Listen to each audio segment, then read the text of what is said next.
तो दोस्तों आइए अब अपने मकसद असली यानी बयान और खिताबत के मैदान में कदम रखते हैं। तकरीर और खिताबत एक ऐसा फ़न है जिसकी ज़रूरत सोसाइटी से लेकर ऐवान सियासत तक पड़ती है। किसी ने इसकी तर्जुमानी कुछ इस अंदाज में की है कि खिताबत वजद में आए तो फिर हथियार बन जाए, खिताबत वजद में आए तो फिर हथियार बन जाए, कभी खंजर कभी नेज़ा कभी तलवार बन जाए।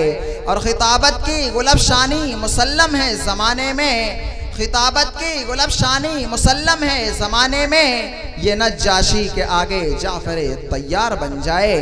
तो दोस्तों हमारे डाइस पर हज़रत मौलाना अबू उबैदा साहब आज़मी तशरीफ़ ला चुके हैं। मैं बड़े ही अदब व एहतराम के साथ हज़रत वाला का इस शेर के साथ इस्तकबाल करता हूँ, उनको मदऊ करता हूँ कि अहल महफिल मुंतज़िर है देर से आली वक़ार, अहल महफिल मुंतज़िर है देर से आली वक़ार, आपके पंदो नसाइह का इन्हें है इंतज़ार।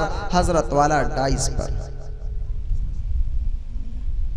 अल्हम्दुलिल्लाहि नहमदुहु व नस्तईनुहु व नस्तगफिरुहु व नु'मिनु बिही व नतवक्कलु अलैहि व नऊज़ु बिल्लाहि मिन शुरूरि अनफुसिना व मिन सय्यिआति अअमालिना मन यहदिहिल्लाहु फला मुदिल्ल लहु व मन युद्लिलहु फला हादिय लहु व नशहदु अन ला इलाहा इल्लल्लाहु वहदहु ला शरीका लहु व नशहदु अन्न सय्यिदना व सनदना व हबीबना व मौलाना मुहम्मदन अब्दुहु व रसूलुहु। अम्मा बअदु फ़अऊज़ु बिल्लाहि मिनश शैतानिर रजीम। बिस्मिल्लाहिर रहमानिर रहीम। क़ाल या अबति फ़अल मा तु'मर सतजिदुनी इंशाअल्लाहु मिनस्साबिरीन। वक़ाल नबी सल्लल्लाहु अलैहि वसल्लम मन सामा यौम अरफत कान लहु कफ़्फ़ारा सनतैन औ कमा क़ाल अलैहि स्सलातु वस्सलाम। कर लूँगा जमा दौलत व ज़र उसके बाद क्या, कर लूँगा जमा दौलत व ज़र उसके बाद क्या, ले लूँगा शानदार सा घर उसके बाद क्या, मैं की तलब जो होगी तो बन जाऊँगा मैं रिंद, कर लूँगा मैं कदों का सफ़र उसके बाद क्या, होगा जो शौक़ हुस्न से राज़ो नियाज का, कर लूँगा गेसुओं में सहर उसके बाद क्या, एक रोज़ मौत ज़ीस्त का दर खटखटाएगी, बुझ जाएगा चराग़ क़मर उसके बाद क्या, उठी थी खाक खाक से मिल जाएगी वहीं, फिर उसके बाद किसको ख़बर उसके बाद क्या। मुहतरम सामिईन किराम, स्टेज पर बैठे हुए मेहमानान इज़ाम, अज़ीज़ बच्चों, बुज़ुर्गों और नौजवान साथियों, आज का ये दिन इस एतबार से अपने अंदर और ज़्यादा खुशनुमाई रखता है कि ये उन 10 दिनों में से एक दिन है जिसके बारे में रब्बे करीम कुरान अज़ीम के अंदर और अपने कलाम मुक़द्दस के अंदर इरशाद फरमाता है वल फज्र व लयालिन अश्र वश्शफ़्इ वल वत्रि वल लैलि इज़ा यस्र। अल्लाह तबारक व तआला ने बहुत से दिनों को एज़ाज़ बख्शा है, बहुत सी घड़ियों को एज़ाज़ बख्शा है, कुछ शहरों को एज़ाज़ बख्शा है, कुछ मकान और जगहों को एज़ाज़ बख्शा है। लेकिन कलाम अज़ीम के अंदर जब कसम खाने की बारी आती है तो महीनों में अज़ीम महीना रमज़ान मुबारक का महीना था, लेकिन अल्लाह तबारक व तआला ने इसकी कसम नहीं खाई। दिनों में एक अज़ीम दिन जुमा का दिन आता है, अल्लाह ताला ने इसकी कसम नहीं खाई। रातों में बहुत मुअज़्ज़ज़ और अज़ीज़ुल क़द्र रात लैलतुल क़द्र की आती है, रब्बे करीम ने इसकी भी कसम नहीं खाई। जब कसम उठाने की बारी आती है, अल्लाह तबारक व तआला ने कसम खाई उन 10 रातों की, जो 10 रात आज हमारे सामने गुजर रही है। अल्लाह तबारक व तआला से हमें ये उम्मीद रखना है, अल्लाह ताला की बारगाह में अल्लाह ताला से दरख्वास्त पेश करना है। इन 10 दिनों की और 10 रातों की अल्लाह ताला ने जो एजाज़ियत हमारे सामने रखी है, कुरान मुक़द्दस ने जो बयान फरमाया है, मुफस्सिरीन इज़ाम ने जो तफसीरात करके बताया है, इन 10 रातों की बड़ी तारीफ़ात हैं। हदीस पाक के अंदर नबी करीम अलैहिस्सलातु वस्सलाम ने जो फरमाया है कि बाकी दिनों के अमाल कितने ही ज़्यादा अच्छे हों, लेकिन इन 10 दिनों में जो काम किए जाते हैं, जो अमाल किए जाते हैं, जो जिक्र व अज़कार किए जाते हैं, जो औराद व वज़ाइफ किए जाते हैं, इनकी कदर अल्लाह की निगाह में, निगाह एज़दी में बहुत ज़्यादा वज़नी हुआ करती है। अल्लाह के नबी अलैहिस्सलातु वस्सलाम फरमाते हैं, कोई भी छोटा से छोटा अमल हो जो इस दिन में किया जाता है, अल्लाह ताला की निगाह में वो काम और वो अमल, वो जिक्र बहुत ही ज़्यादा एजाज़ का हामिल हुआ करता है। अगर आप रोज़ा रखते हैं इन 10 दिनों के अंदर, तो अल्लाह ताला उस रोज़े को 70 साल के रोज़ों पर फौक़ियत इनायत फरमाता है।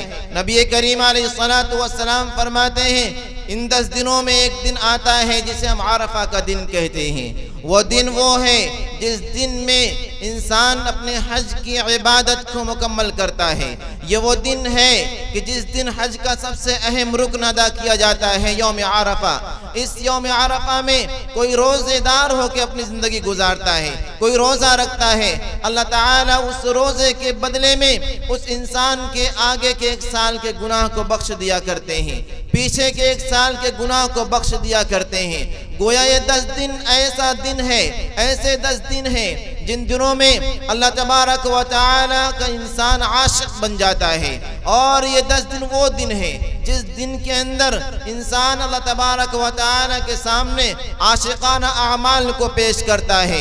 हम हज पर जाते हैं, हमारे पाँव में कभी जूते नहीं होते, हमारी बदन पर कपड़े नहीं होते, हमारे जिस्म पर कोई सिले हुए कपड़े नहीं होते, हमारे सरों पर टोपियाँ नहीं होती, हम नंग धिड़ंग ऐसे ही वहाँ चले जाते हैं और कभी तवाफ करते हैं, कभी सई बैन सफ़ा वल मरवा करते हुए नजर आते हैं, कभी पत्थर मारते हुए नजर आते हैं, कभी हाजियों के दरमियान चलते हुए नजर आते हैं, कभी पहाड़ों पर चलते हुए नजर आते हैं, कभी नबी करीम अलैहिस्सलातु वस्सलाम की माँ की उस मज़ार की ज़ियारत करते हुए नजर आते हैं, जिसे कभी मेरा रसूल और मेरा नबी पकड़कर उस कब्र की मिट्टी को अपने माथे से टेक कर कभी रोया करता था।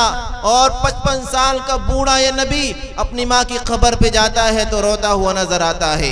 वो 6 साल के बच्चे की जब उम्र है, अल्लाह के हबीब अलैहिस्सलातु वस्सलाम अपनी माँ की कब्र पे जाके रोते हुए नजर आते हैं, माँ की कब्र पर लेट कर रोते हुए नजर आते हैं, माँ आज तेरा साया मेरे सर से चला गया है। ये हाजियों के अमाल हैं जो कभी गारे हिरा की ऊंचाइयों तक चढ़कर नबी करीम अलैहिस्सलातु वस्सलाम के उस मंजर को अपने सामने लाते हैं, जबकि हजरत जिब्रील अलैहिस्सलातु वस्सलाम ने अल्लाह के नबी अलैहिस्सलातु वस्सलाम को अपने सीने अक़दस से लगाकर ये फरमाया होगा, इक़रा बिस्मि रब्बिकल्लज़ी खलक़। ए नबी पढ़िए।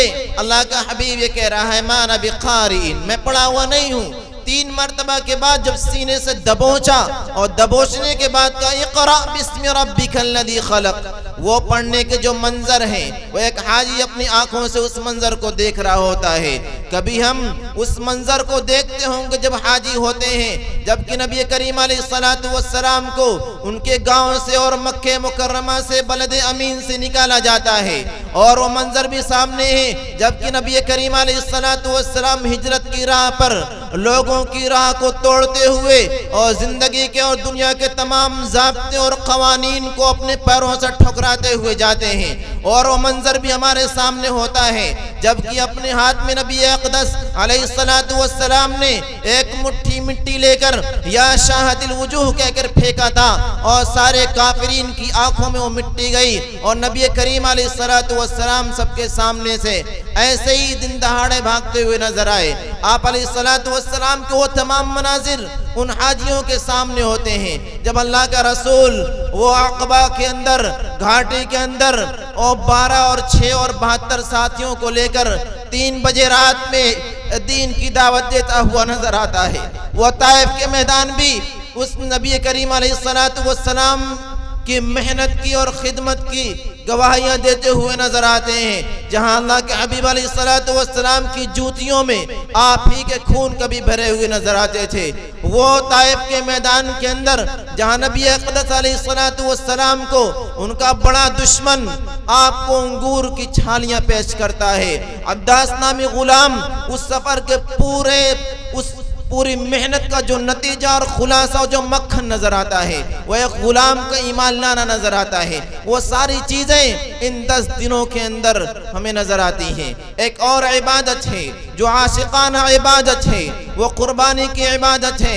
आज बहुत से लोग जो मुल्हिदीन हैं, तहजीब जिनके अंदर नहीं है, मगरिब परस्ती जिनकी एक अकायद बन चुकी है, ये लोग कहते हैं कि कुर्बानी करना अपने माल को ज़ाय करना है, कुर्बानी करना जानवर के साथ जुल्म है।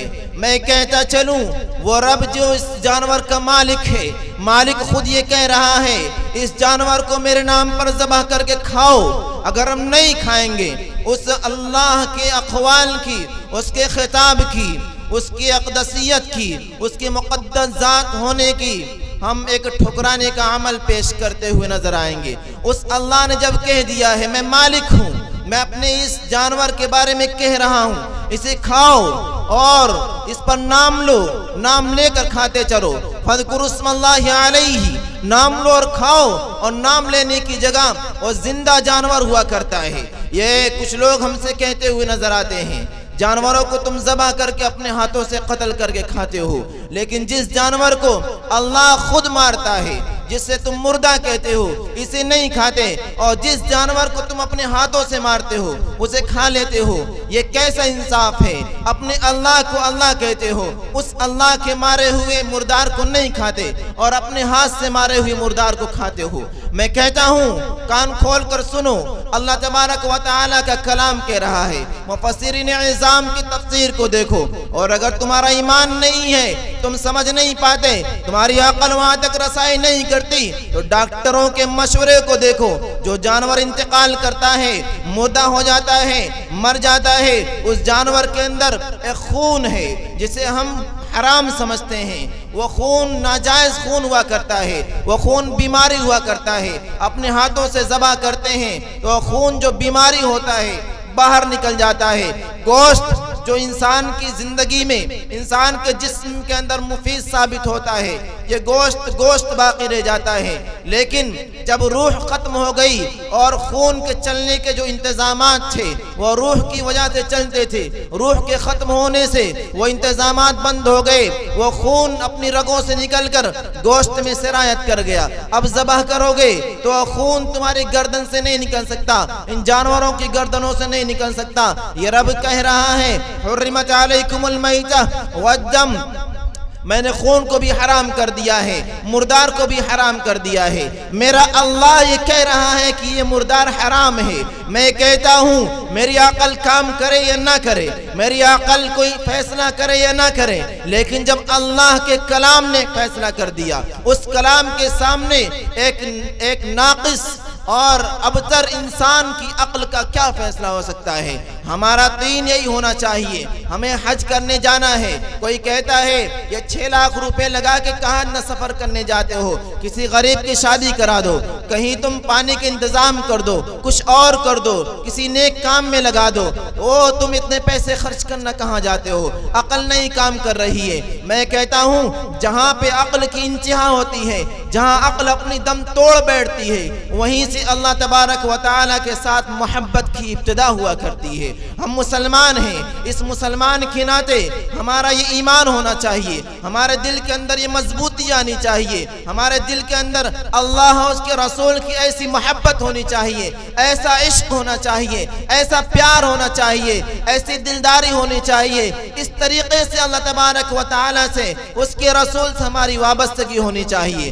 दुनिया का कोई भी इंसान हो, माँ हो, बाप हो, आपकी बेटी हो, बेटा हो, आपके वालिदैन हो, आपकी बीवी हो, किसी की मोहब्बत हो, अगर कुर्बान करने का वक्त आ जाए तो रब ये कह रहा है अकल को मत देखो, तुम्हारी माँ ने 9 माह तक तुम्हें अपने पेट में रखा, तुम्हारे बाप ने तुम्हारे लिए अपने वतन अजीज को छोड़कर तुम्हारे लिए कितनी कमाइयां किया है, दूसरों की ठोकरें खाई है, दूसरों की मुलाजमत किया है, भूखे प्यासे रहकर तुम्हारी तालीम का इंतजाम किया है। ये अक्ल का फैसला है। लेकिन जब इन्हें कुर्बान करने का वक्त आ जाए, इनकी मोहब्बत को अल्लाह की मोहब्बत के सामने ज़बह करने का वक्त आ जाए, तो वो अल्लाह कह रहा है उसके सामने कोई मोहब्बत कुछ भी नहीं है। अल्लाह का रसूल फरमाता है ला युमिनु अहदुकुम हत्ता यकूना अहब्बा इलैहि मिन वालिदिही व वलदिही वन्नास अजमाइन। तुम्हारा ईमान सुन लो ऐ लोगों, तुम्हारा ईमान उस वक्त तक मुकम्मल नहीं हो सकता जब तक कि तुम्हारे दिल के अंदर अल्लाह उसके रसूल की मोहब्बत तुम्हारे माँ बाप से भी ज्यादा हो जाए, तुम्हारे जान से भी ज्यादा हो जाए। हजरत उमर बिन खत्ताब रदियल्लाहु तआला अन्हु फरमाते हैं ऐ नबी करीम अलैहिस्सलातु वस्सलाम, मेरे दिल के अंदर आपकी मोहब्बत बहुत ज्यादा है। कहा कितनी है? तुमसे भी ज्यादा है। सोचने लगे। अल्लाह का हबीब फरमाता है ऐ उमर सुन लो, जब तक तुम्हारी जान से ज्यादा मेरी मोहब्बत तुम्हारे दिल के अंदर पैवस्त न हो जाए, यह समझना कि तुम्हारा ईमान नाक़िस है। हजरत उमर ने फरमाया कि अल्लाह का रसूल, अब मेरा ईमान इससे भी आगे जा रहा है। जहाँ मेरी अकल की इंतहा होती है वहाँ आपकी मोहब्बत की इब्तिदा हो रही है। अल्लाह के हबीब अलैहिस्सलातु वस्सलाम से लोगों ने पूछा ये कुर्बानी क्या चीज़ है? मा हियल अदाही। अल्लाह के हबीब फरमाते हैं या सुन्नत अबीकुम इब्राहिम, यो तुम्हारे दादा परदादा और तुम्हारे बाप इब्राहिम अलैहिस्सलातु वस्सलाम की सुन्नत है। कैसे सुन्नत है? क्या उन्होंने किसी जानवर को ज़बह किया था? नहीं, अपने इकलौते बेटे को ज़बह करने का इरादा किया था। जिस बेटे को 84 साल की उम्र में एक बूढ़ा बाप बड़े मिन्नत और समाजत के साथ पाता है, 92 साल की उम्र होती है, अल्लाह ताला हुक्म देता है ऐ इब्राहिम अपने बेटे को ज़बह करके दिखाओ।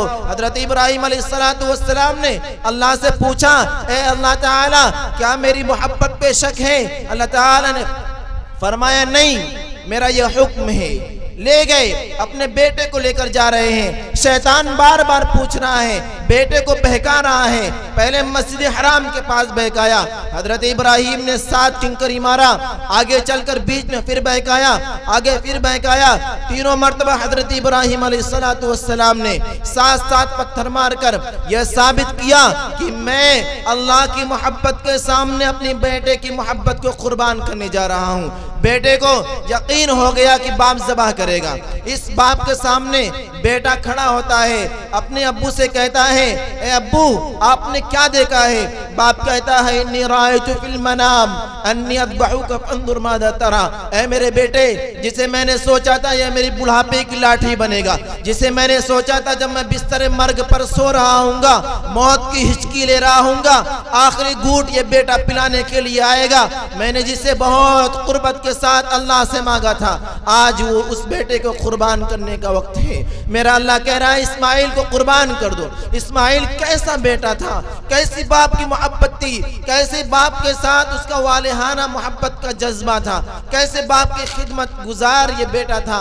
ये कह रहा है या अबती फ़अल मा तु'मर, ए प्यारे अब्बू जान यह मत समझिए कि मैं छोटा हूँ तो माँ बाप की मोहब्बत में पीछे हट जाऊंगा, नहीं। वतल्लहु लिल जबीन, मुझे लेटाओ और लेटाने के बाद मुमकिन है तुम्हारी आंखों के अंदर आंसू आ जाएं, मेरी मोहब्बत तुम्हारी आंखों के अंदर आ जाए, ज़बह करने से पीछे हो जाओ। ऐसा मत करना, अपनी आंखों पर मेरी आंख पर पट्टी बांध दो, अपनी आंख पर पट्टी बांधो, मुझे लिटाओ, ज़बह करो और ये मेरा कुर्ता उठा लो, इस कुर्ते को मेरी माँ के हवाले कर देना। मेरी माँ ने जो मुझे अपने सीने से लगाकर दूध पिलाया है, ये सोचेगी मेरा इस्माइल कहाँ चला गया। जब मेरी माँ को याद आएगी तो मेरी माँ मेरे कुर्ते को लेकर मुझे याद कर लेगी।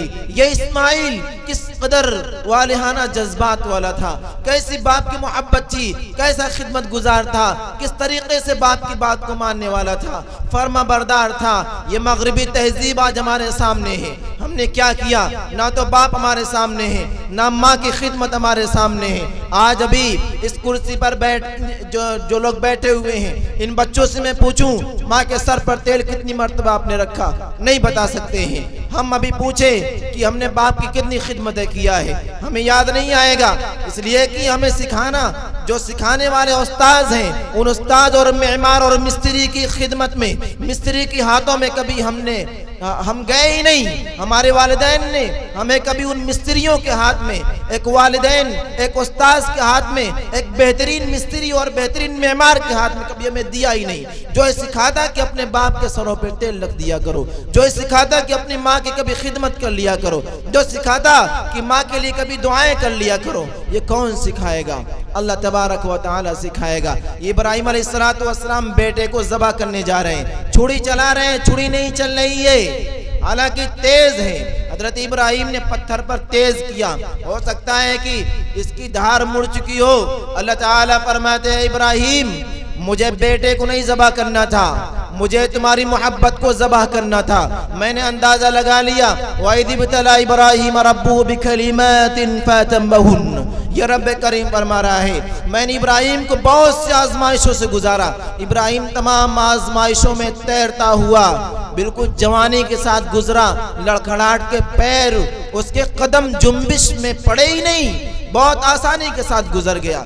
इस इब्राहिम की छुरी के बारे में सवाल होता है, क्या छुरी तेज नहीं थी? इस छुरी की धार खत्म हो चुकी थी? नहीं नहीं, जिस रब ने उसके अंदर धार पैदा किया था, वो रब उस धार को हुक्म देता, उस छुरी को हुक्म देता कि छुरी तू चल, तो वो छुरी चलती।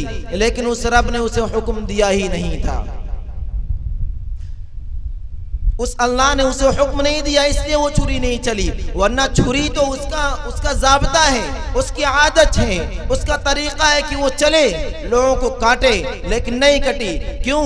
इसलिए कि उस जात ने, जिसने कभी हजरत मूसा सैयदना अलैहिस्सलातु वस्सलाम को पानी को ऊपर करके और दरिया में पानी बनाकर कभी गुजारा था, जिसने नूह अलैहिस्सलातु वस्सलाम को कभी कश्ती देकर तूफान नूह से उन्हें आजाद करा के बाहर जूदी पहाड़ पर पहुंचा दिया था, जिस अल्लाह ने कभी यूनुस अलैहिस्सलातु वस्सलाम को मछली के पेट को उनके लिए घर बना दिया था और निकाला तो फौरन एक पत्ते वाला दरख्त उगाकर उन्हें महफूज कर लिया, जिस अल्लाह ने हजरत इब्राहिम अलैहिस्सलातु वस्सलाम को दहकते हुए आग के शोले पर बैठाकर उसे एकदम गुलजार बना दिया, फूल बना दिया, उस आग ने उन्हें जला नहीं सका। और जिस अल्लाह ने हजरत ईसा अलैहिस्सलातु वस्सलाम को, जिस अल्लाह ने हजरत ईसा को जमीन से उठाया, आसमान पे पहुंचाया और वहां पे जिंदा रखा, कभी क़यामत से पहले हजरत ईसा को उतारा जाएगा। जिस अल्लाह ने नबी करीम अलैहिस्सलातु वस्सलाम को मिनटों के सफर में जन्नत भी दिखाया, जहन्नम भी दिखाया, सातों आसमान का सफर कराया, बैते मामूर से आगे बढ़ाया, रफ़रफ़ नामी सवारी पर बैठाया और सिदरतुल मुंतहा तक पहुंचाया। उस बैरी के दरख्त की खुशनूदी और उसकी जो खुशबूदार हवाएं थी, उसकी जो खुशनुमाई थी, वो सब के सब अल्लाह तबारक व तआला ने दिखाया। जिस अल्लाह ने हजरत नबी करीम अलैहिस्सलातु वस्सलाम की उंगली से चश्मा जारी किया, उसी अल्लाह ने इस छुरी को यह हुक्म दे दिया जलना मत। मुस्लिम खौलानी अलैहि रहमा के बारे में लिखा है कि एक शख्स है जिसका नाम अस्वद अनसी है, इसने उनसे कहा कि मैं नबी हूँ, मेरी नबूवत का तुम इकरार करो। उन्होंने कहा कि मैं नहीं मान सकता। वो आग जलाया, उस आग में मुस्लिम खौलानी रहीमहुल्लाह को डाला और लोगों ने देखा, खुली आंखों ने देखा। आज भी किताबी इबारत, तारीख की जुबान हमसे कह रही है कि उस आग के अंदर जलाने की ताकत देने वाला मेरा अल्लाह था। आज हमें मालदार बनाने वाला भी हमारा अल्लाह है, हमें गरीब बनाने वाला भी हमारा अल्लाह है, हमें नींद देने वाला भी हमारा अल्लाह है। पता चला कि सुकून जहां हम तलाश करते हैं, सुकून वहां नहीं है। किसी ने नबी को कत्ल करके सुकून तलाश करना चाहा और कोई नबी कत्ल हो के सुकून ले लिया। किसी ने नबी को उनके चेहरे पर थूक कर सुकून लेना चाहा, कोई नबी अपने चेहरे पर थुकवा कर सुकून ले लिया, किसी नबी के जिस्म पर औजड़ी रखकर लोगों ने सुकून हासिल किया, और नबी अक़दस ने अपने पीठ पर औजड़ी को रखवा कर सुकून हासिल किया। पता चला कि सुकून जहां हम तलाश करते हैं सुकून वहां नहीं है।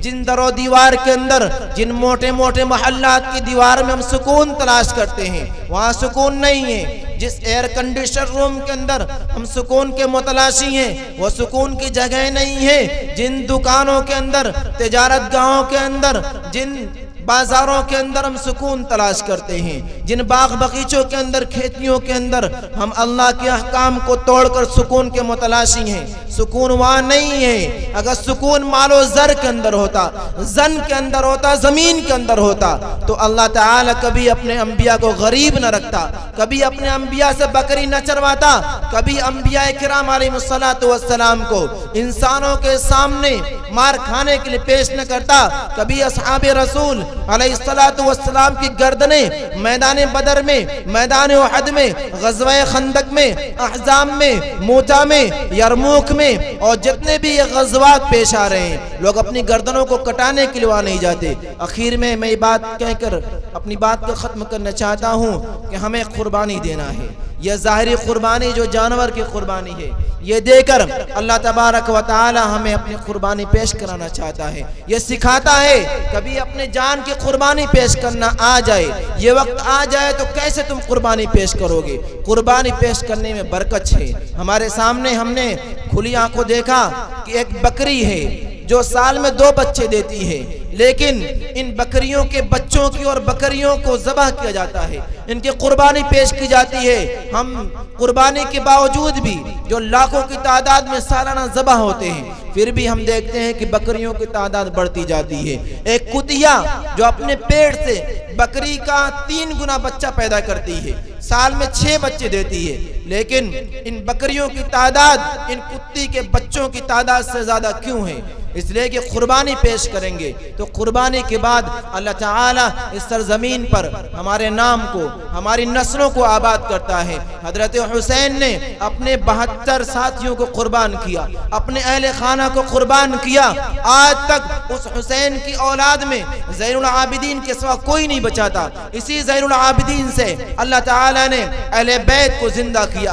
आज पूरी दुनिया के अंदर अहले बैत का सिलसिला चल रहा है। इन कुर्बानियों में बरकत है। यजीद ने अपनी खानदान को बचाया। जिस वक्त यजीद लड़ रहा था उसके पास 14 बच्चे थे और हजरत हुसैन का 1 बच्चा था। इस हुसैन के 1 बच्चे से अल्लाह ने नस्ल को फैलाकर पूरी दुनिया के अंदर अहले बैत का सिलसिला चला दिया, जाल बिछा दिया। और यही नहीं बल्कि जिस दीन के लिए, जिस चीज के लिए हजरत हुसैन ने अपनी कुर्बानी पेश किया था, अपने अहले बैत को ज़बह करवाया था, उस दीन के मानने वाले जितने हैं सब के सब हजरत हुसैन की औलाद हैं, रूहानी औलाद हैं। इनकी नस्लें तो बढ़ती चली गई, लेकिन जिसने कुर्बानी नहीं पेश किया, जिसने ज़बह किया, जुल्म किया, अल्लाह ताला ने 14 औलाद, 14 बच्चे होने के बावजूद भी उनकी नस्लों को वहीं पर दबाकर ख़त्म कर दिया, दफन कर दिया। कोई भी नाम लेने वाला नहीं। जब भी नाम आता है तो हम यूं ही नाम लेते हैं। कोई लानत भेजता है और कोई जुल्म की बातें करके उन लोगों को सताने की दास्तान सुनाकर उन लोगों को बुराई से, मजम्मत से और सयाद से, गुनाहों से, जुनूब से याद करता है। आज हमें चाहिए कि हम अपनी जानों की कुर्बानी पेश करने के लिए तैयार हों। और जानों की कुर्बानी उस वक्त पेश कर सकते हैं जबकि माल की, जायदाद की, ज़र की, ज़मीन की कुर्बानी पेश करने की आदत हमें हो जाएगी। तो जानों की कुर्बानी पेश करने का वक्त कभी आ जाए तो हमें जानों की कुर्बानी पेश करना आसान होगा। अल्लाह ताला हमें अमल की तौफीक इनायत फरमाए, इस जलसे को कामयाबी इनायत फरमाए। जो लोग इस जलसे को सुनने के लिए आए हैं, जो लोग इरादे में थे और उज़्र की वजह से ना आ पाए, अल्लाह ताला उन तमाम लोगों के आने को भी कबूल फरमाए, इरादे को भी कबूल फरमाए। इस जलसे की कामयाब करने में जितने लोगों ने अपना ताउन पेश किया है, मेहनतें पेश किया है, अल्लाह ताला हम तमाम लोगों की मेहनतों को, उनके ताउन को कबूल फरमाए। इसे जन्नत मुअल्ला के अंदर दाखिल होने का ज़रिया बनाए। व आखिरु दावाना अल्हम्दुलिल्लाहि रब्बिल आलमीन।